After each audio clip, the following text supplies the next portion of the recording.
నమస్కారం అండి. మొదటగా ప్రార్థనతో మొదలు పెట్టుకుందాం.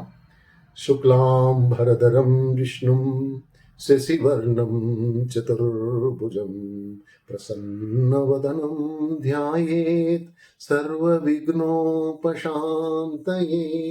అగజా ఆనన పద్మార్కం గజాననమహర్నిశం అనేకదంతముల్ భక్తానాం ఏకదంతముపాస్మహే ఏకదంతముపాస్మహే. జై బోలో గణేష్ మహారాజ్ కి జై. ఈరోజు కూడా శ్రీనివాస్ మీకు ఒక ముఖ్యమైన సందేశాన్ని, ఒక ముఖ్యమైన సమాచారాన్ని ఇవ్వడానికి ఈ వీడియోని చేస్తున్నానండి. ఏంటంటే కొంచెం మనం చరిత్రలోకి వెనక్కి వెళ్ళిపోవాలి, చాలా వెనక్కి వెళ్ళిపోవాలి. మనం ఇప్పుడు బ్రతుకుతున్నది కలియుగం అండి. కలియుగం ముందు ఏ యుగం ఉండిందండి? ద్వాపర యుగం. సో ద్వాపర యుగాంతం జరగబోతుంది, కలియుగ ప్రవేశం జరుగుతోంది. అప్పుడే మహాభారత యుద్ధం అయిపోయింది. పాండవులందరూ కూడా హస్తినాపురానికి చేరుకున్నారు, పాలిస్తున్నారు. శ్రీకృష్ణ పరమాత్మ తన అవతారాన్ని చాలించేశాడు. పరమాత్మ తన స్థానమైన వైకుంఠానికి చేరుకున్నారు. ఎప్పుడైతే శ్రీకృష్ణ పరమాత్మ తన అవతారాన్ని చాలించి వెళ్ళిపోయారో పాండవులందరూ కూడా చాలా దుఃఖించారు. తమ తోడు నీడ ఆయన శ్రీకృష్ణ పరమాత్మ లేనప్పుడు మాకెందుకు ఈ రాజ్యాలు, మా భోగాలు, ఈ లౌకిక జీవితం మాకెందుకు అని నిర్ణయించుకొని ధర్మరాజు, అదే యుధిష్ఠిరుడు, తన తమ్ముళ్ళతోని ద్రౌపదితో కలిసి లౌకిక జీవితానికి స్వస్తి పలికి నారబట్టలతో వారు తెల్లని వస్త్రాలు ధరించి వారు రాజ్యాన్ని పరీక్షిత్ మహారాజుకి అప్పగించి అక్కడి నుంచి వాళ్ళు హిమాలయాలకి బయలుదేరి వెళ్ళిపోతారు. పరీక్షిత్ మహారాజు తర్వాత తన రాజ్యాన్ని సుఖ సంతోషాలతో వర్ధిల్లుతూ పాలిస్తూ ఉంటాడు. ప్రజలందరూ కూడా ఆనందంగా జీవిస్తుంటారు పరీక్షిత్ మహారాజు పరిపాలనలో. అప్పుడే కలి ప్రవేశం జరగబోతోంది. అది తెలుసుకొని పరీక్షిత్ మహారాజు కలిని తన రాజ్యంలోకి ప్రవేశించకుండా చూస్తుంటాడు, జాగ్రత్త పడుతుంటాడు. కానీ కలి ప్రవేశం అనివార్యం. అప్పుడు కలినంటాడు పరీక్షిత్ మహారాజు, నా రాజ్యంలోకి నీకు అనుమతి లేదు. నా రాజ్యం సుఖ సంతోషాలతో ఉంది, ప్రజలందరూ ఆనందంగా ఉన్నారు, ఇక్కడ నీ యొక్క ప్రవేశం జరగదు. కలి అంటాడు పరీక్షిత్ మహారాజు తోటి, లేదు రాజా, ఇది అనివార్యము. కాకపోతే నువ్వు చెప్పిన ప్రదేశాల్లో నేను ప్రవేశించను, అలాంటివి ఏదైనా ప్రదేశాలు చెప్పు. అప్పుడు పరీక్షిత్ మహారాజు ఆలోచించి ఒక 5 ప్రదేశాలు చెప్తాడు ఎక్కడైతే కలి ప్రవేశించవచ్చు. అవేంటండి? జూద గృహం, మద్యపానం, ఏమండి, హింసించి చంపటం ఏమండి, తర్వాత బంగారు నిలువలు, అక్రమంగా సంపాదించిన బంగారు నిలువలు, వ్యభిచారం అండి, పరస్త్రీ వ్యామోహం. ఇలాంటి ప్రదేశాల్లో కలి నేను ఉంటానని, నేను ప్రవేశిస్తానని అంటాడండి. పరీక్షిత్ మహారాజు ఆలోచించి సరే అని చెప్పి పరీక్షిత్ మహారాజు తన ప్రజలకందరికీ తను కూడా జాగ్రత్తలు వహిస్తూ తాము హాయిగా పరిపాలన సాగుతూ ఉంటుంది, ప్రజలు జీవిస్తూ ఉంటారు. కలి ప్రవేశం జరగాలి కదండి. కలి ఎలాగోలో చూస్తూ ఉంటాడు, ఎలానా ప్రవేశించాలని, అది కూడా రాజు నుంచే ప్రవేశించాలి. కాబట్టి ఒకరోజు కలి అవకాశం కోసం చూస్తున్నాడు పరీక్షిత్ మహారాజు.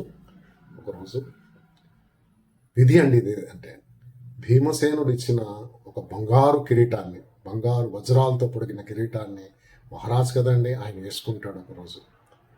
అదే అతను అనుకోనే కలి ప్రవేశిస్తాడు పరీక్షిత్ మహారాజులో.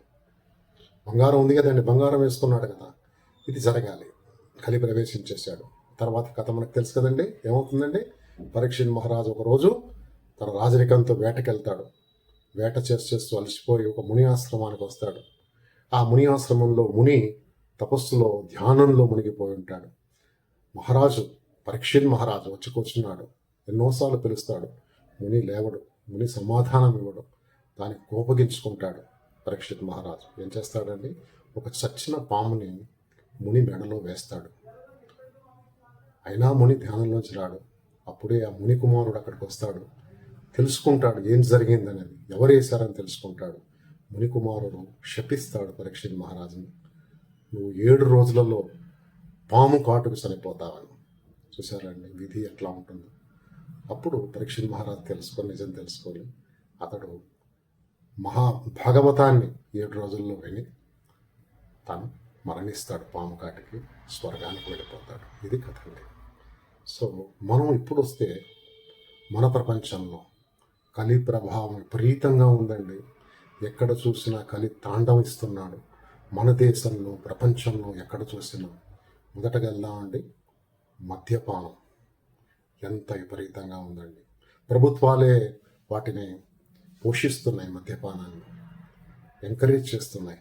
మద్యపానాన్ని తాగి ప్రజలు తమ డబ్బుల్ని గుల్ల చేసుకుంటున్నారండి, ఆరోగ్యం దెబ్బతింటున్నారు, కుటుంబాలు ఛిద్రమైపోతున్నాయండి మద్యపానంలో పడి. చూసారండి కలి ప్రభావం ఎట్లుంటుందో. జూదం అండి, జూదం అంటే ఒకప్పుడు పేకాట గృహాలు ఉండేవి, ఇప్పటికీ విచ్చలవిడిగా పేకాట గృహాలు ఉన్నాయి. అది కాక ఆన్లైన్ గేమ్ యాప్లు వచ్చాయండి, క్యాసినోస్ అంటారండి. డబ్బులు విచ్చలవిడిగా కోట్ల రూపాయల వ్యాపారం జరుగుతుంటుంది, గుర్రపు పంద్యాలు. ఇవన్నీ కూడా ఏంటండి, కలి ప్రభావం అండి. ఎంతోమంది డబ్బులు పోగొట్టుకుంటున్నారు. ఈ మధ్య గేమింగ్ యాప్లలో పిల్లలు, చిన్న పిల్లలండి, వాళ్ళు అప్పులు తెచ్చి దాంట్లో పెట్టి ఇన్వెస్ట్ చేసి తీర్చలేక అప్పులు ఆత్మహత్యలు చేసుకుంటున్నారండి. కలి ప్రభావం అండి. మూడవది చంపేయడం, వధించడం. ఎంత భయంకరంగా వధిస్తున్నారండి. చిన్న చిన్న విషయాలకి పోయి దాన్ని పొరుగుగా తీసుకొని హత్య చేయడం, భయంకరంగా హత్య చేయడం అండి కలి ప్రభావం కదండి ఇది. మూడవది. 4 బంగారం అండి. బంగారం ధరలకు రెక్కలు వచ్చేసాయండి. బంగారం స్మగ్లింగ్ అవుతున్నారు, ఎక్కడ చూసినా కూడా. ఎంత స్మగ్లింగ్ పట్టుబడుతున్నాయి రోజు. కిలోల బంగారం పట్టుబడుతున్నారు. దయచేసి బంగారాన్ని ఇంట్లో దాచుకోకండి. బ్యాంకులో పెట్టినా భద్రత లేదు, ఇంట్లో పెడితే దొంగలు దోసుకొని పోతారు. చూసారండి కలి ప్రభావం. అలాగేనండి లాస్ట్ది ఏంటంటే అది వ్యభిచార గృహాలు, పరస్త్రీ వ్యామోహం, వివాహేతర సంబంధాలు ఎంత భయంకరంగా ఉన్నాయండి. వివాహేతర సంబంధాల వల్ల కుటుంబాలు విచ్ఛిన్నమైపోతున్నాయి, పిల్లలు అనాథలైపోతున్నారు, హత్యలు గావించబడుతున్నాయండి. చూసారా అండి కలి ప్రభావం. కాబట్టి నా విన్నపం ఏంటంటే ప్రతి ఒక్కరు కూడా ఇది విన్నాక ఈ విషయాల్లో మనం చాలా జాగ్రత్త తీసుకోవడం సమంజసం అండి. దయచేసి వినండి. ఇవన్నీ ప్రస్తుతానికి సుఖం ఇవ్వచ్చు, మనకి తాత్కాలిక సుఖం ఇవ్వచ్చు కండి, కానీ దాని పర్యవసానాలు భయంకరంగా ఉంటాయండి. అక్రమంగా బంగారం నిలుపుకోవడం అండి, కొని పెట్టుకోవడం అండి, మద్యపానం అండి, జూదం అండి, పరస్త్రీ వ్యామోహం, వ్యభిచారం అండి, చిన్న విషయాలకి తగాదాలకు పోయి హత్యలు గావించడం అండి. ఇలాంటివన్నీ మానుకుందామండి. భగవద్ ధ్యానంలో ఉందామండి. భగవంతుణ్ణి స్మరించుకుందాము. మంచి జీవితాన్ని గడుపుదాము. సుఖ సంతోషాలతో ఉందాము. మన వంశాన్ని అభివృద్ధి చేసుకుందాము. దేశం సుభిక్షంగా ఉండాలి, ప్రపంచం సుభిక్షంగా ఉండాలని కోరుకుందామండి. నమస్కారం.